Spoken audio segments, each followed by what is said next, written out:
বাংলাদেশের মানুষ বেশি আবেগী। কথাটা কেন বলতেছি জানেন? নিউজটা দেখেন। শিক্ষার্থীদের কোটা সংস্কার আন্দোলনের সমর্থনে সংযুক্ত আরব আমিরাতের কয়েকটি স্থানে বিক্ষোভ করেন কিছু প্রবাসী বাংলাদেশি। এ ঘটনায় বেশ কয়েকজনকে গ্রেপ্তার করে দুবাই পুলিশ। মুখোমুখি করা হয় আদালতের। পরে ৫৭ জনের মধ্যে ৩ জনকে যাবজ্জীবন, ৫৩ জনকে ১০ বছর এবং একজনকে ১১ বছর করে কারাদণ্ড দেয় দেশটির আদালত। বাংলাদেশকে সচল রাখার জন্য প্রধান উৎস হচ্ছে রেমিটেন্স যোদ্ধা। আজকে ৫৭ জন রেমিটেন্স যোদ্ধা জেল হাজতে পড়ে আছে, আর তা নিয়ে কারো কোনো মাথা ব্যথা নাই। এমন বাস্তবতায় বুধবার সংবাদ সম্মেলনে প্রবাসী কল্যাণ প্রতিমন্ত্রী জানিয়েছেন, শাস্তি পাওয়াদের বিষয়ে কোনো হস্তক্ষেপ করবে না মন্ত্রণালয়।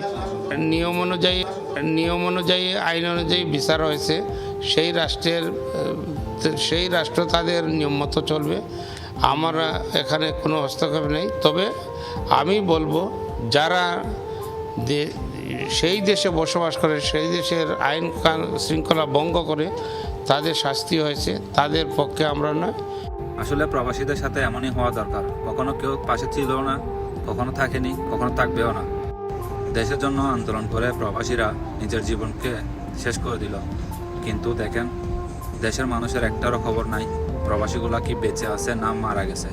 আমি একজন প্রবাসী হয়ে বলতেছি, এই ৫৭ জনকে যতদিন বের করা হবে না ততদিন পর্যন্ত কোনো প্রবাসী রেমিটেন্স দিবে না।